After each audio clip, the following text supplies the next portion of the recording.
Chers élèves, bonjour. Bienvenue en cours d'économie. Alors, la séance d'aujourd'hui fait toujours partie de la mondialisation et ses enjeux. Alors, dans lequel vous avez déjà effectué les deux premiers chapitres, les échanges internationaux de biens et services et leur évolution, l'évolution de la structure des échanges internationaux de biens et services. Et lors de séances précédentes, vous avez donc commencé le chapitre 3 concernant les firmes multinationales. Vous avez déjà étudié la première section, à savoir la notion de firme multinationale. Et avec moi, dans la séance précédente, on a déjà commencé la section 2 concernant les mobiles de la multinationalisation. En effet, on a déjà subdivisé cette section en deux parties. On a consacré la dernière séance à la partie A, les mobiles liés à la maîtrise des coûts. Lors de cette séance, on va s'intéresser aux autres mobiles liés au marché et à l'environnement. Commençons tout d'abord par cette liste de documents qui figure dans votre manuel scolaire et qu'on va consulter donc une par une pour essayer de voir quels sont les mobiles liés au marché et à l'environnement.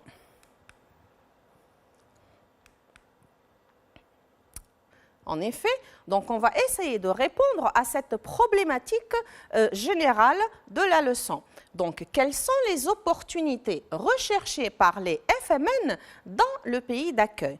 Donc, on va voir, on cherche à comprendre pour quelles raisons les FMN se multinationalisent, pourquoi elles se déplacent vers des pays d'accueil, pourquoi elles veulent s'installer en dehors de leurs frontières et quelles sont les opportunités qu'elles recherchent ailleurs de leurs frontières. C'est-à-dire, quels sont les lieux, comme vous pouvez voir ici dans la carte géographique du monde, là où on énumère et on marque les lieux les plus favoris à travers le monde entier de la délocalisation. Donc, vous pouvez voir que certains pays sont plus intéressants que d'autres et représentent donc des pays d'accueil très intéressants et offrent des opportunités, c'est-à-dire des avantages, c'est-à-dire des effets positifs pour les FMN. C'est ce qui explique leur multinationalisation. On va tout de suite passer au premier document de la liste. Ce premier document, comme l'indique le titre, donc, montre que les FMN se multinationalisent à la recherche de marchés d'approvisionnement et de débouchés.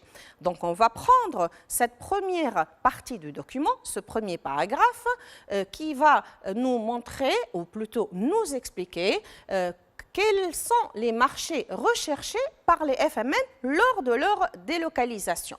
Donc, commençons par ce premier paragraphe. La quasi-totalité des multinationales sont originaires des pays industrialisés.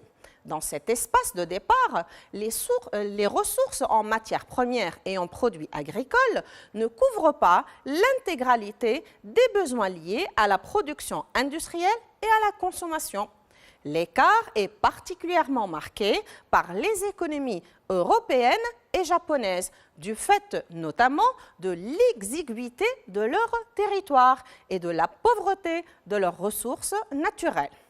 Des firmes se sont multinationalisées pour exploiter, hors des frontières, les ressources minières et agricoles.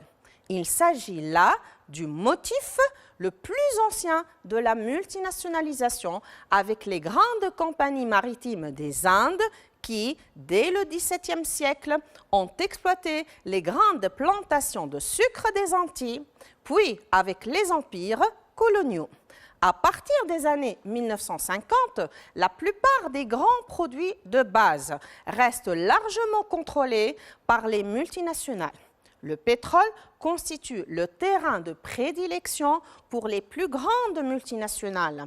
Les firmes multinationales maintiennent encore aujourd'hui sous leur domination les circuits de distribution des ressources naturelles.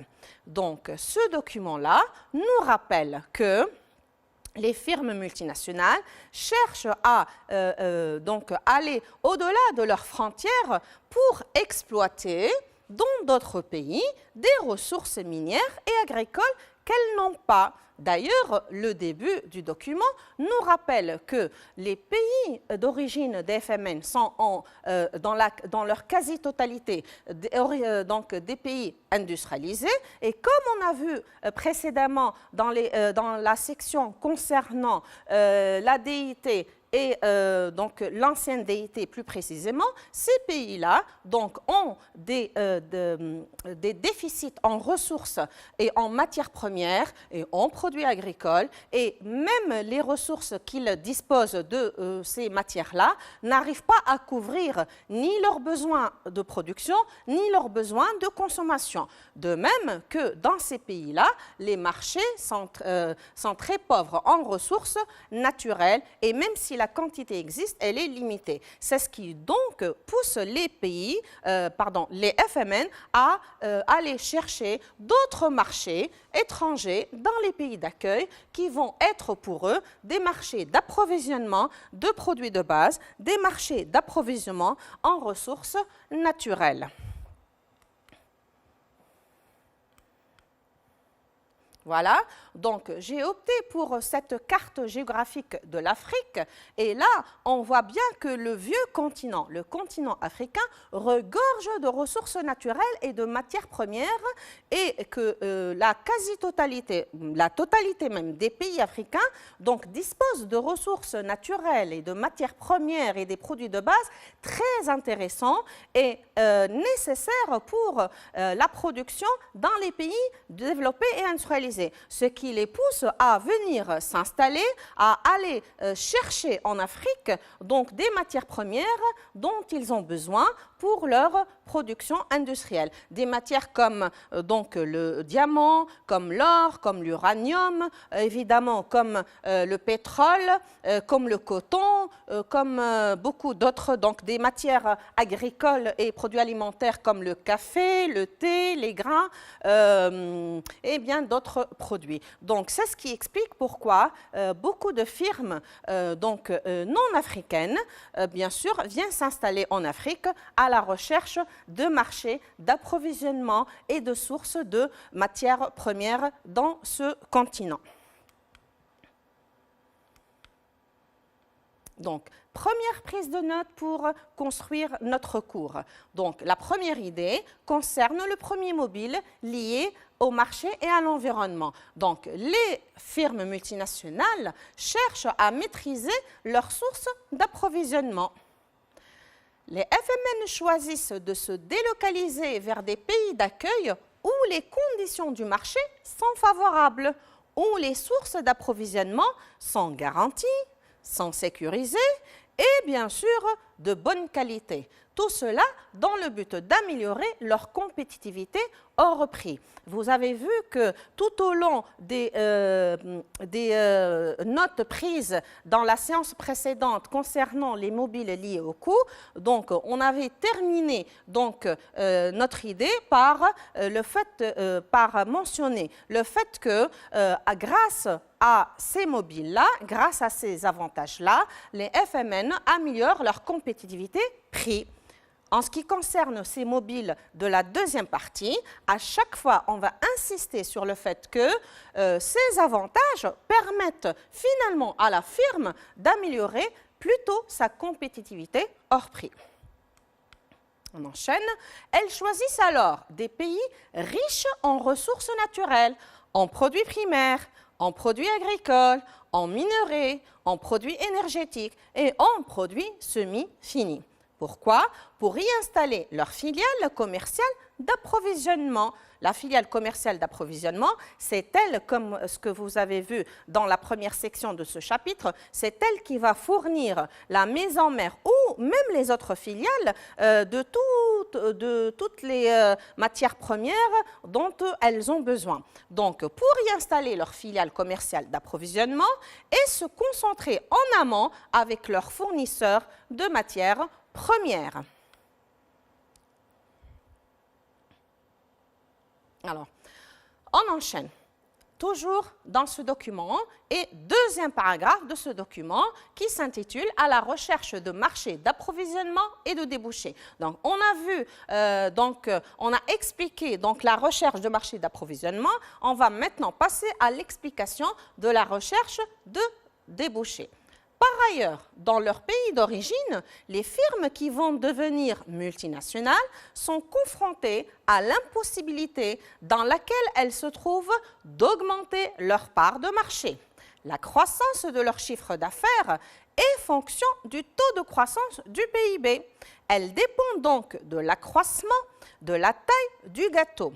Le souci de maintenir un taux de croissance élevé du chiffre d'affaires, supérieur à celui permis par l'économie d'origine, conduit les dirigeants des firmes oligopolistiques à regarder hors des frontières et, entre autres, à choisir d'aller produire à l'étranger. Par exemple, comme ce qui se passe dans le secteur de l'automobile. Donc, ce deuxième paragraphe du document nous informe que les FMN ont un souci majeur, c'est d'avoir un taux de croissance élevé de leur chiffre d'affaires. Donc, quelle est la solution pour atteindre cet objectif? C'est de regarder en dehors de leurs frontières. Ça veut dire, c'est d'aller s'installer ailleurs, dans un pays d'accueil, d'implanter leur filiale à l'étranger, c'est de se délocaliser. Et pourquoi? Pour produire à l'étranger. Qu'est-ce qui pousse ces FMN à faire cela? C'est que comme leurs pays d'origine ont des marchés qu'il leur est impossible d'augmenter et que généralement elles cherchent de nouveaux marchés encore plus larges que les marchés de leur pays d'origine, alors la solution s'impose. Il faut aller chercher de nouveaux débouchés, de nouveaux consommateurs, des marchés plus larges dans d'autres pays d'accueil. Alors, un autre document, toujours en ce qui concerne la quête ou la recherche de ces firmes multinationales et leur besoin de conquérir de nouveaux marchés en plus de leur marché du pays d'origine. Certaines filiales se voient confier un mandat pour développer et fabriquer un type de produit à destination de l'ensemble des marchés mondiaux. Ainsi, IBM a établi son centre mondial pour les ordinateurs personnels à Tokyo. Philips, son centre pour les écrans d'ordinateurs à Taïwan. Les multinationales présentes en Europe mettent en œuvre les économies d'échelle et tirent parti du marché européen qui s'élargit. L'expérience des multinationales dans les marchés émergents suggère que les produits mondiaux doivent être différenciés par niveau de revenus ou d'exigence des consommateurs, plutôt que par zone géographique. Ainsi, dans l'industrie automobile, où plusieurs constructeurs ont tenté des stratégies de voitures mondiales depuis les années 1970, Fiat connaît un beau succès avec le modèle Palio, spécifiquement conçu pour les marchés émergents de l'Amérique latine, de l'Europe de l'Est et même de l'Asie. D'autres constructeurs ont conçu des voitures adaptées à des revenus modestes et à des infrastructures rustiques.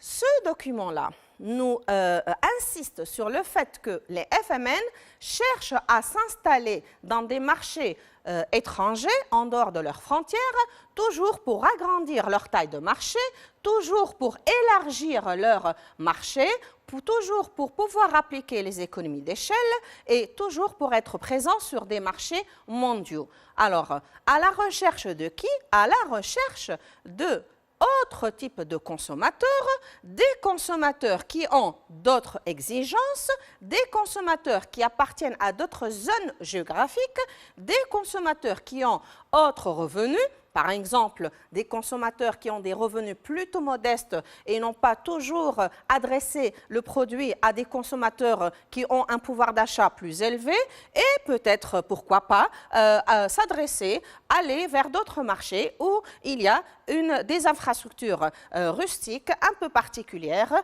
Donc, on va tenir compte de toutes ces caractéristiques différenciées de toutes ces autres conditions dans les autres pays, dans les autres marchés, pour orienter ou pour adresser le produit vers ces nouveaux consommateurs, vers ces nouveaux marchés dans les autres pays, à part le pays d'origine.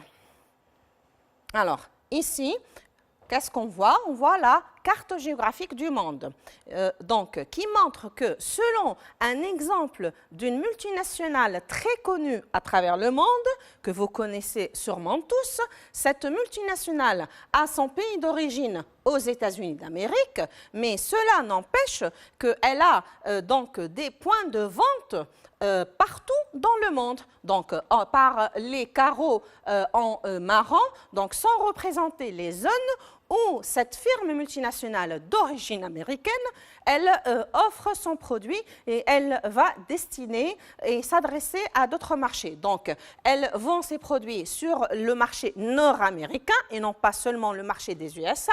Elle est aussi présente sur le Moyen-Orient et l'Afrique. Elle est aussi présente en Asie Pacifique. Alors, ça, en ce qui concerne le mobile lié à la recherche ou plutôt à la conquête de nouveaux marchés. Mais aussi, cette firme a des points de vente un peu partout, aussi en Australie. On voit aussi ce qui est en vert clair en Europe occidentale et dans toute l'Amérique du Nord. Concernant les usines et les filiales ateliers, les autres couleurs, orange, rouge et jaune représentent les différentes zones dans lesquelles sont installées les différentes filiales, les différentes usines de cette FMN. Donc, vous voyez que même si c'est une firme d'origine américaine, elle a essayé d'installer ces usines, ces filiales commerciales d'approvisionnement, ces filiales ateliers un peu partout dans le monde. On voit ici en Amérique centrale et en Amérique latine, on voit ici dans le sud-est asiatique. Oui, le sud-est asiatique, notamment en Chine et en Inde. C'est ce qui montre que les firmes multinationales cherchent à conquérir de nouveaux marchés, soit des marchés d'approvisionnement, soit des marchés où existent de nouveaux débouchés. Alors, on a aussi dégagé à partir du document d'avant précédent, qui est celui qui a précédé la carte, que les FMN cherchent à adresser des produits différenciés à des consommateurs différenciés. Donc, dans ce cas, les FMN appliquent ce qu'on appelle la stratégie du marketing différencié. Donc, qu'est-ce qu'elles font? Elles divisent leur population en plusieurs segments de consommateurs. Donc, supposons que tous ceux-là sont les consommateurs auxquels s'adresse la FMN avec son produit. Elle va donc subdiviser ces consommateurs en différentes catégories, en 5 catégories. Chaque catégorie correspond à des caractéristiques différenciées de l'autre catégorie. Et qu'est-ce qu'elle va faire, la FMN? Elle va essayer de produire des produits différenciés et pour chaque produit, il y a des caractéristiques adaptées pour répondre aux besoins spécifiques de ce segment de consommateurs. Donc, comme ça, elle pourra donc exister et pénétrer dans plusieurs marchés. Elle pourra adresser différents produits à différents consommateurs, quel que soit, comme a dit le document tout à l'heure, quel que soit où et la zone géographique dans laquelle se trouve le consommateur, quel que soit son pouvoir d'achat, quels que soient ses besoins et quelles que soient ses préférences. Alors, deuxième prise de notes dans votre cahier concernant le deuxième mobile de la partie mobile liée au marché et à l'environnement, la conquête de parts de marché.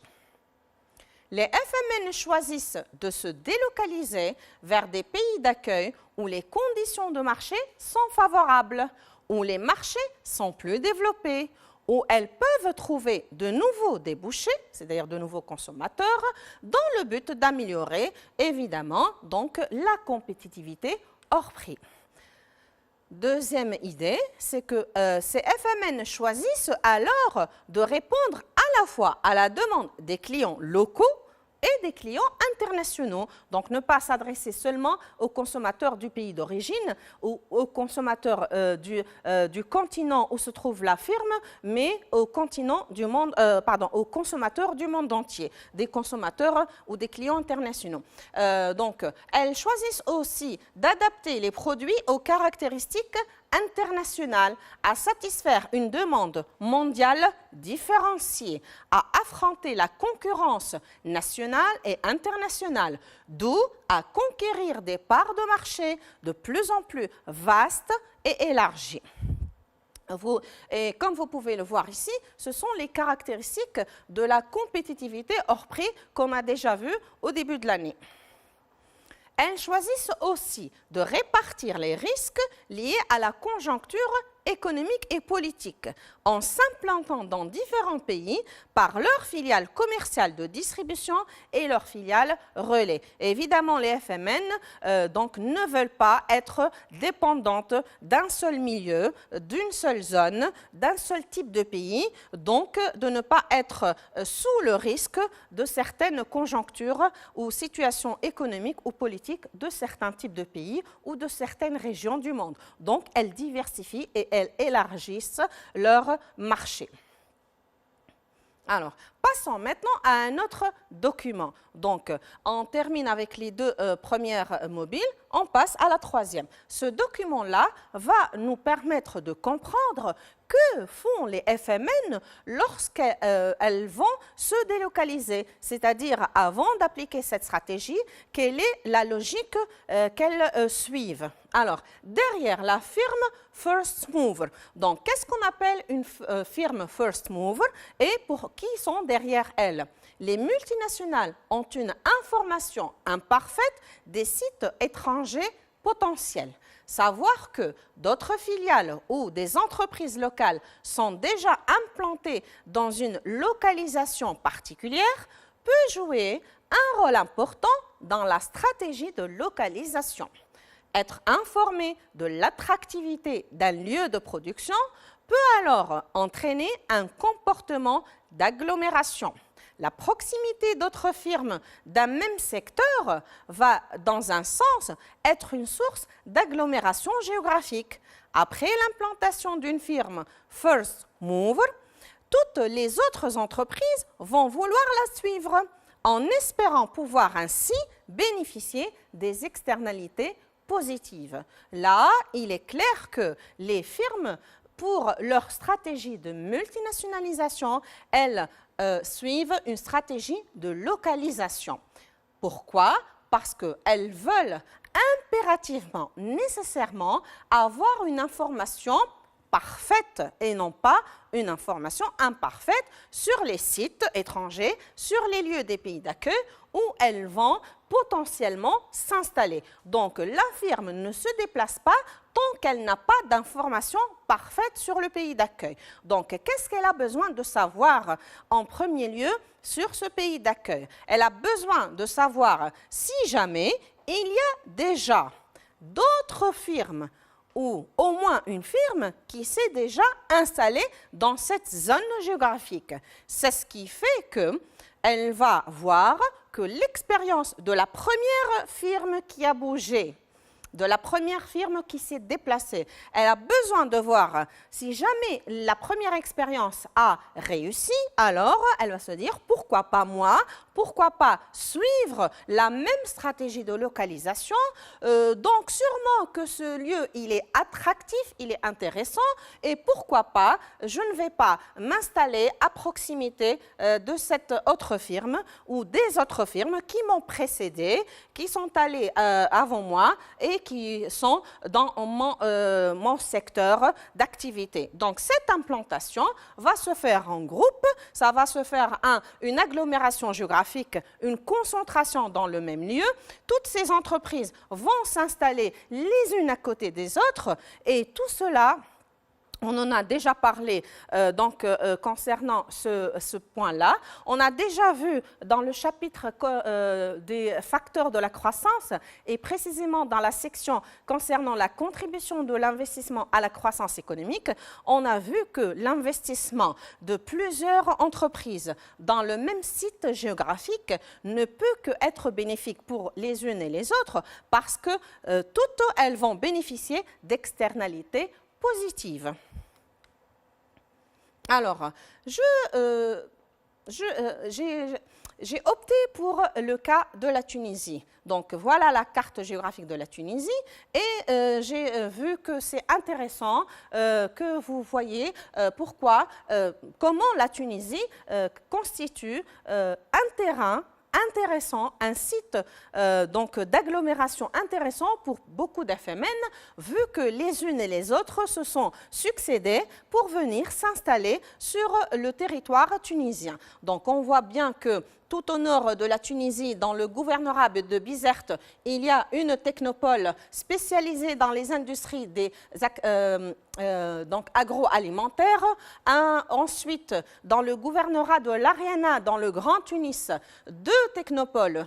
Le premier à Sidi Thebet pour les biotechnologies, le deuxième à El Razel pour les TIC, les technologies de l'information et de la communication.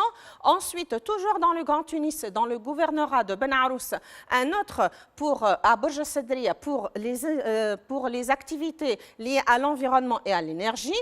Ensuite, à Sousse pour les industries mécaniques électriques. À Monastir pour les industries du textile et de l'habillement. Ensuite, à Sfax, une autre technopole pour les TIC, comme celle de Razel. Donc, heureusement aussi au sud, 2 technopoles installés à Yabès et à Gafsa pour des activités multisectorielles. Et enfin, dans le gouvernorat de Médine, donc une technopole pour exploitation et la valorisation des richesses naturelles du Sahara. Donc l'existence d'une ou de plusieurs technopoles sur un territoire donné, comme la Tunisie, ne peut que être attractif pour les FMN et faire venir les unes après les autres pour s'installer et pour investir dans notre pays.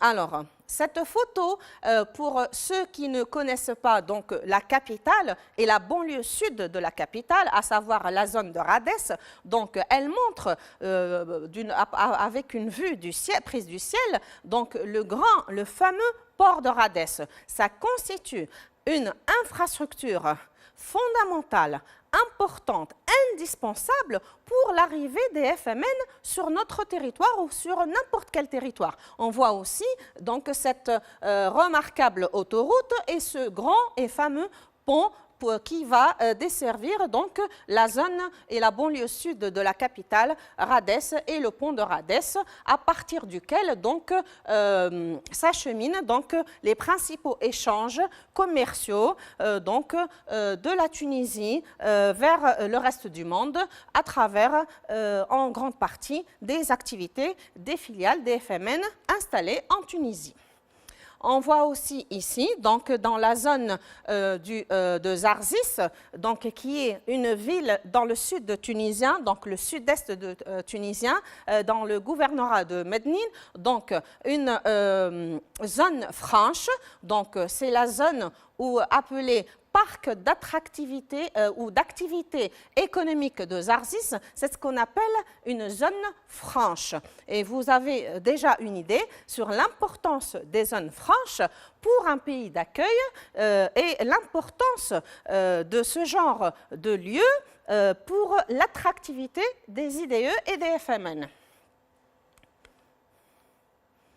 Passons maintenant, toujours dans le même contexte et dans le contexte de ce mobile, donc toujours les FMN qui cherchent à se délocaliser, et cette fois-ci, d'après le document, à la recherche des innovations.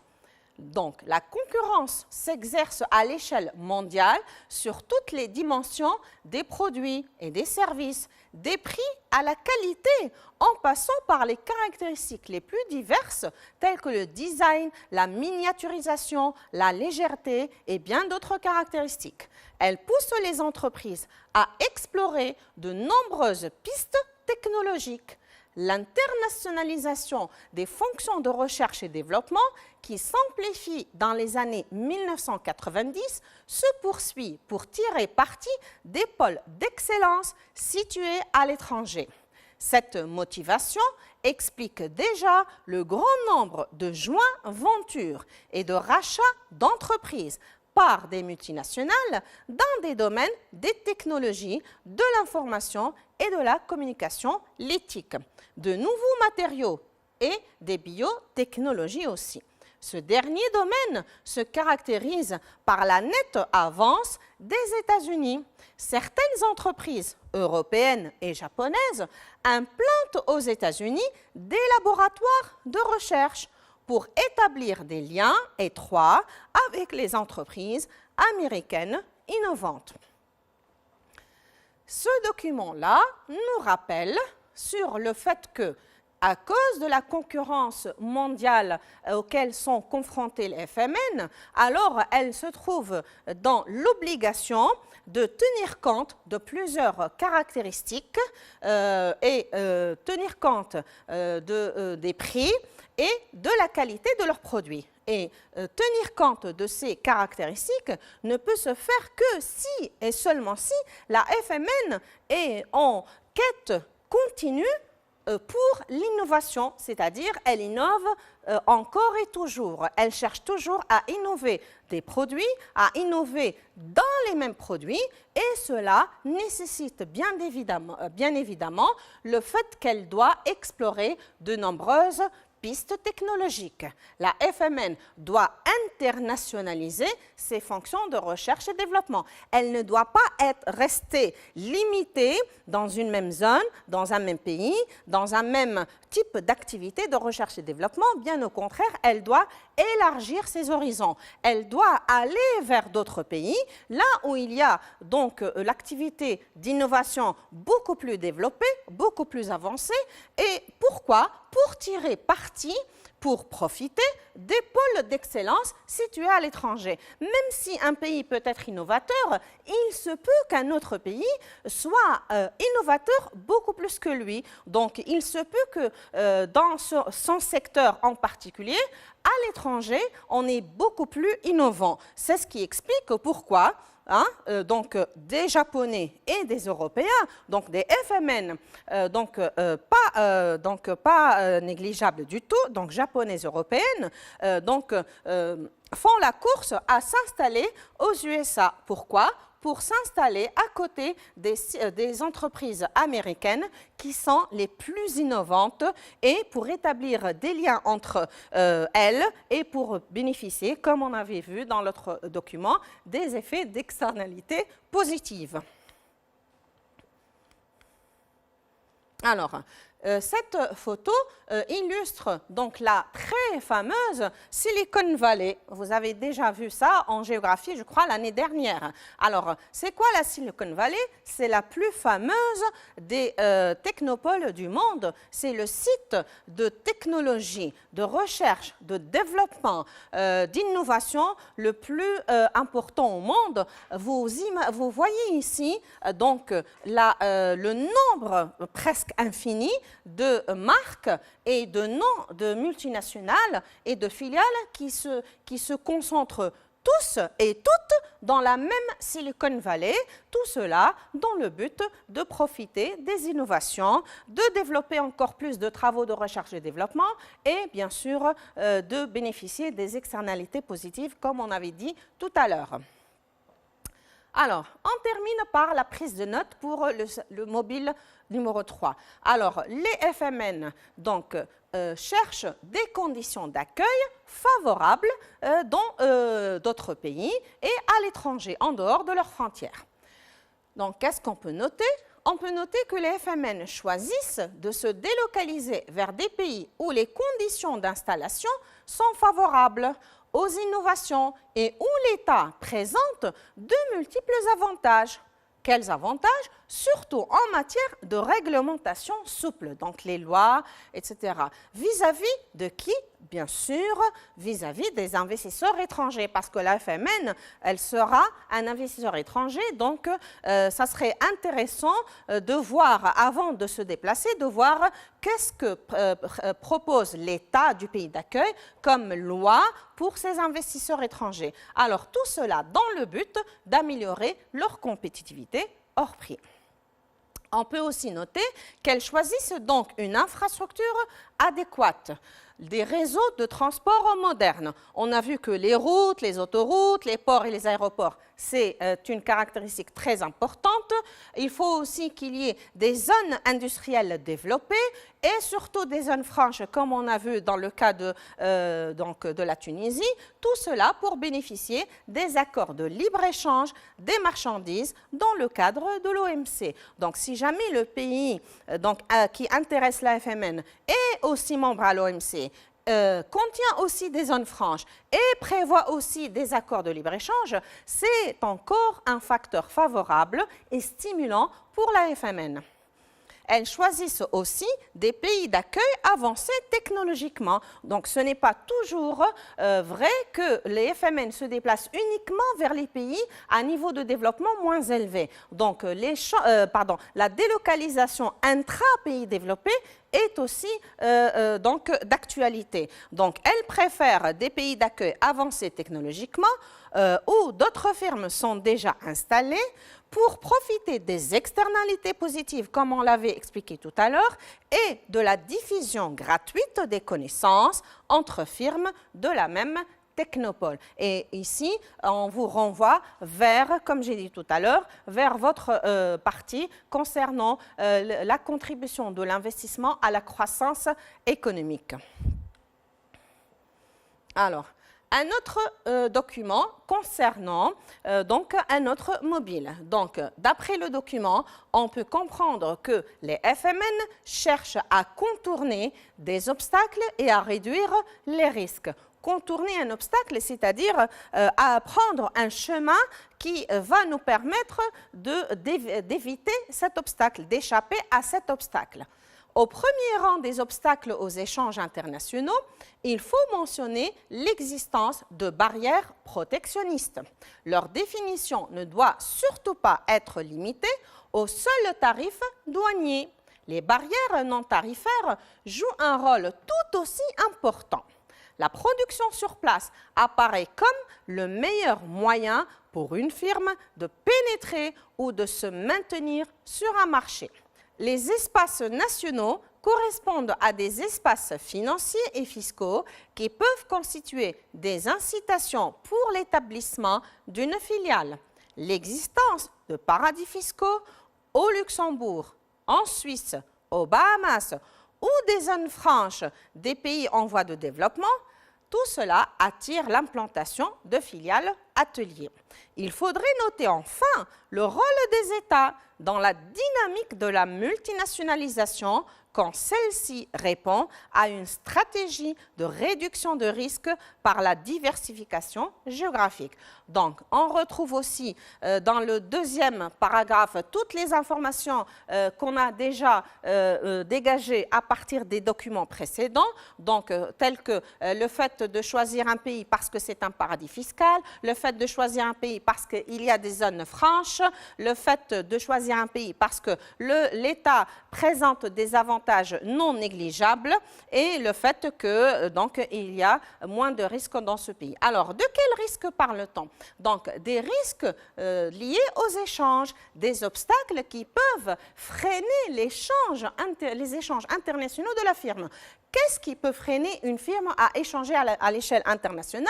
Effectivement, c'est l'existence de barrières protectionnistes. Une barrière, ça nous empêche de passer au-delà. Donc, si un pays se protège et met des barrières face aux exportations et aux importations, face à n'importe quel type d'échange, pour se protéger et élève ses droits de douane et propose ou impose plutôt des tarifs douaniers très élevés, ceci, ça ne peut être qu'un obstacle et un risque pour la FMN. Si jamais le pays, pour se protéger, il va préciser toute une liste infinie de barrières non tarifaires, c'est-à-dire des listes où il y a des conditions d'hygiène, de santé, des conditions liées aux caractéristiques des marchandises à accepter et des marchandises à refuser. Donc tout cela, que ce soit concernant donc les tarifs douaniers ou concernant les tarifs non ou les barrières non tarifaires, tout cela constitue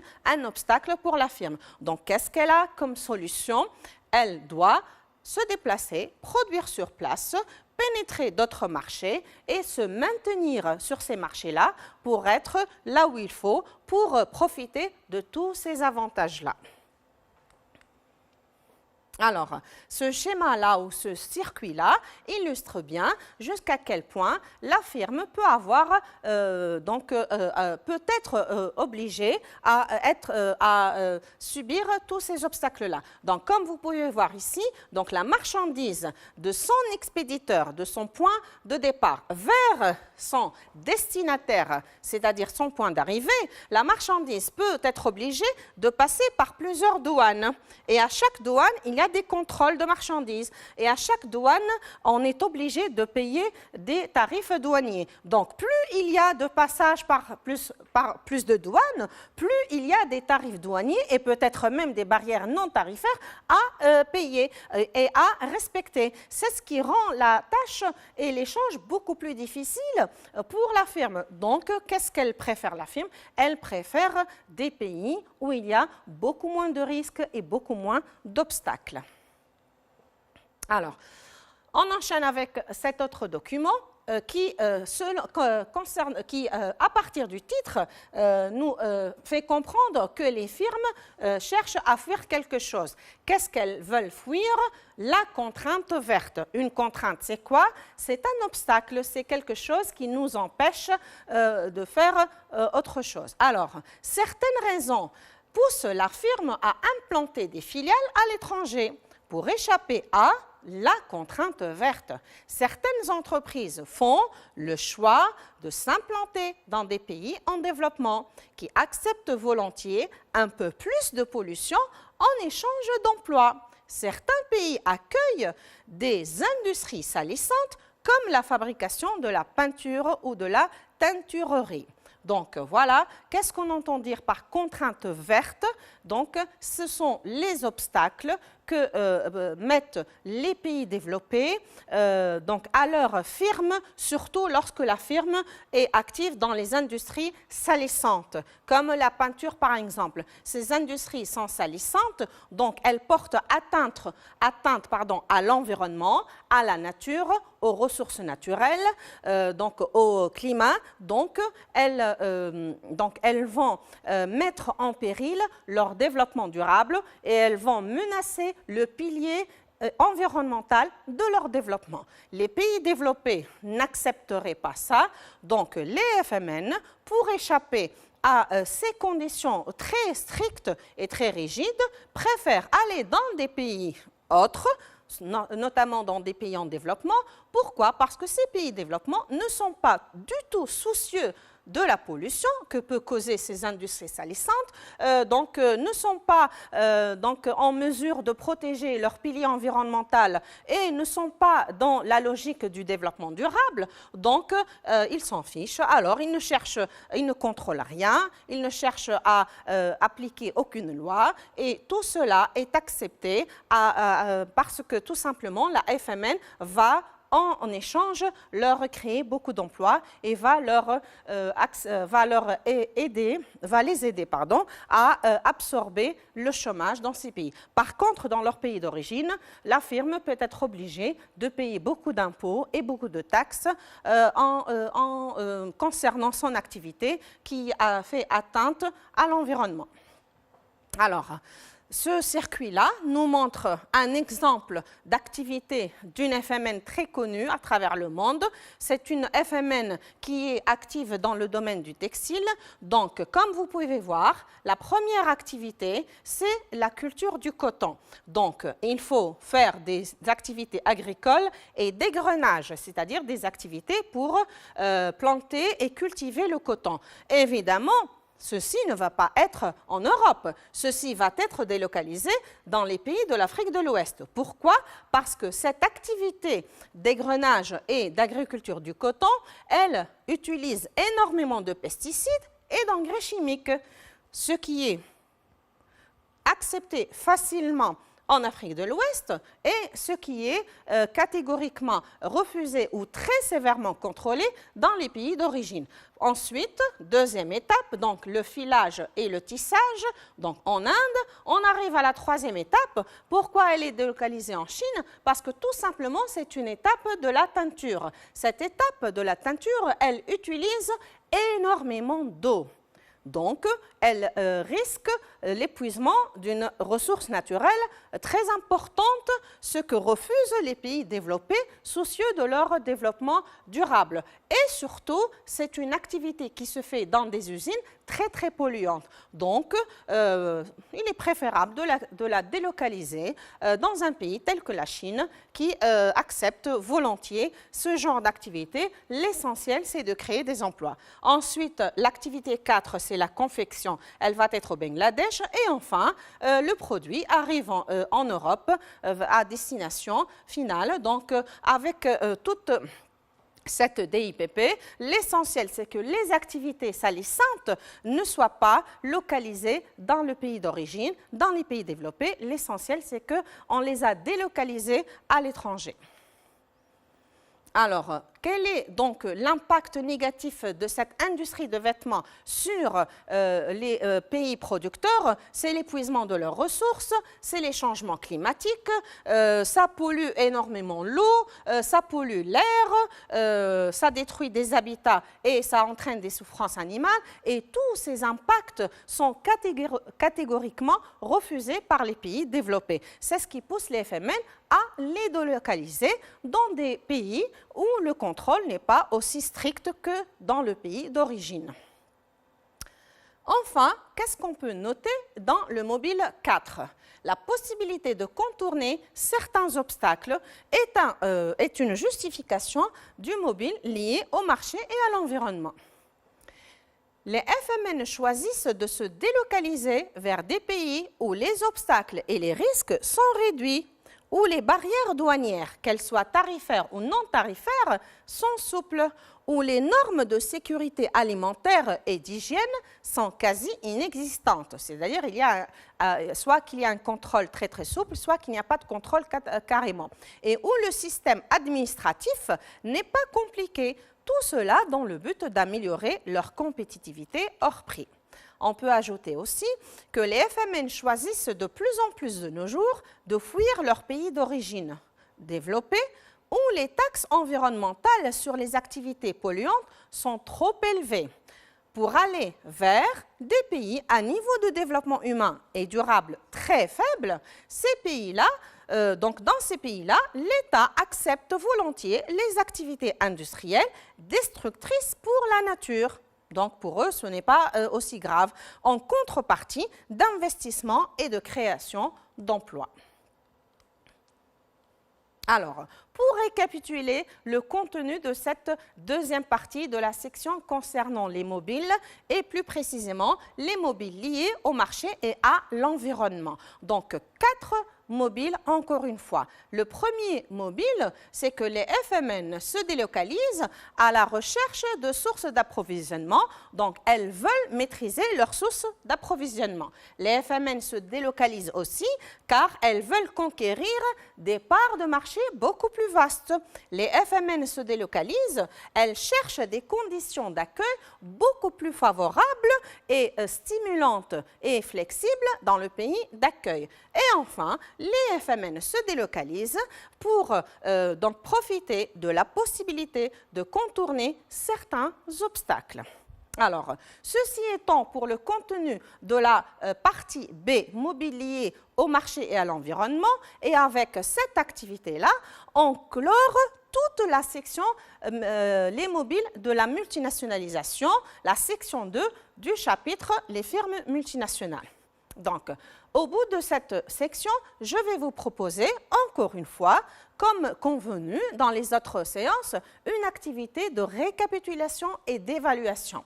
Dites pour chaque critère s'il s'agit d'un mobile lié à la maîtrise des coûts ou bien lié au marché et à l'environnement pour justifier la multinationalisation des entreprises. Donc, je vais vous proposer donc, une série de critères. Ces différents critères sont placés sur une échelle de 3 à 5 et ces critères-là, donc on les a présentés aux responsables des multinationales et on leur a demandé qu'est-ce qui vous intéresse le plus pour votre délocalisation. Ils leur ont demandé de noter de 0 à 5 chaque critère. Plus le critère, sa note proche de 0, plus que c'est un critère pas du tout important pour la délocalisation. Et plus que la note du critère tend vers 5, plus que c'est un critère extrêmement important pour la délocalisation. Donc, on voit bien que tous les critères ont des notes supérieures à 3, donc des critères importants. Donc, je vais vous énumérer donc, les critères et au fur et à mesure, vous allez réfléchir à la question. Est-ce que c'est plutôt un critère lié au premier type de mobile, c'est-à-dire la maîtrise des coûts, ou est-ce que c'est plutôt un critère lié aux deuxième catégorie de mobiles, les mobiles liés au marché et à l'environnement. Donc, premier critère, disponibilité du travail non qualifié. Est-ce qu'il y a suffisamment de main-d'œuvre non qualifiée ou pas? Qualité des liaisons maritimes. Et ça a rapport avec l'existence de ports et de transport de marchandises. Coût du travail non qualifié. Ça nous ramène aux charges salariales. Prix de l'immobilier. Présence d'autres firmes du même secteur. Est-ce qu'il y a déjà d'autres firmes qui nous ont précédés, qui se sont installées ou pas? Proximité des consommateurs sophistiqués. Est-ce que les consommateurs du pays d'accueil sont différenciés ou pas? Accords bilatéraux d'investissement. Est-ce qu'il y a un accord entre pays d'origine et pays d'accueil? Est-ce que le pays d'accueil est membre à l'OMC ou pas? Qualité du réseau routier en ce qui concerne les routes et les autoroutes. Qualité des universités et des centres de recherche, c'est-à-dire est-ce qu'il y a des activités de recherche et développement? Est-ce que le pays sera innovant ou pas? Qualité des services de santé. Accès au marché d'exportation. Est-ce qu'on peut échanger facilement ou pas? Est-ce qu'on peut appliquer donc, notre commerce intrafirme facilement ou pas? Qualité des fournisseurs locaux, donc là par rapport au marché d'approvisionnement. Importance des frais généraux. Qualité des liaisons aériennes, toujours concernant le transport. Accords bilatéraux sur la double imposition. Et ça nous ramène aux charges fiscales. Droit du travail. Charges sociales, attitude à l'égard des investisseurs étrangers, est-ce que le pays propose des avantages ou pas, aide aux investissements concernant les taux d'intérêt, les possibilités d'obtenir des crédits, qualité des services financiers, donc toujours par rapport au financement, imposition des sociétés par rapport au taux d'impôt, disponibilité du travail qualifié concernant les charges salariales, coût du travail qualifié, qualité des télécoms et enfin stabilité politique et macroéconomique dans le pays d'accueil. Donc, relisez si vous voulez, donc je vous accorde quelques secondes pour relire ces critères-là et dites s'il s'agit plutôt d'un critère par rapport aux mobiles liés au coût ou plutôt un critère qui fait partie des mobiles liés au marché et à l'environnement.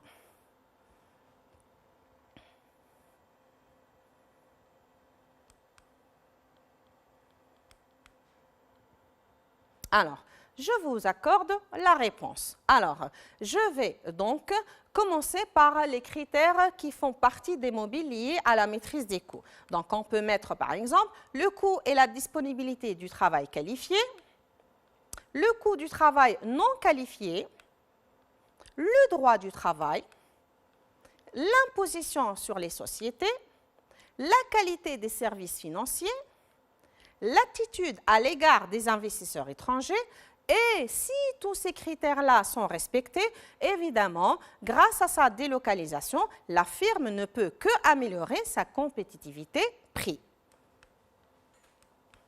D'un autre côté, on va noter tous les critères relatifs aux mobiles liés au marché et à l'environnement. Donc, on peut mettre la qualité des fournisseurs locaux, la proximité des consommateurs sophistiqués, l'accès au marché d'exportation, la qualité du réseau routier, la qualité des universités et des centres de recherche. Si tous, on ajoute aussi présence d'autres firmes du même secteur, et si tous ces critères sont respectés, la firme ne peut que améliorer sa compétitivité hors prix ou, on peut dire aussi, compétitivité structurelle.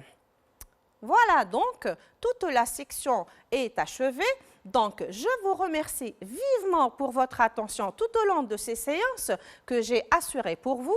Je vous souhaite une très forte chance pour l'examen et n'hésitez pas à réviser. Et bon courage. Merci.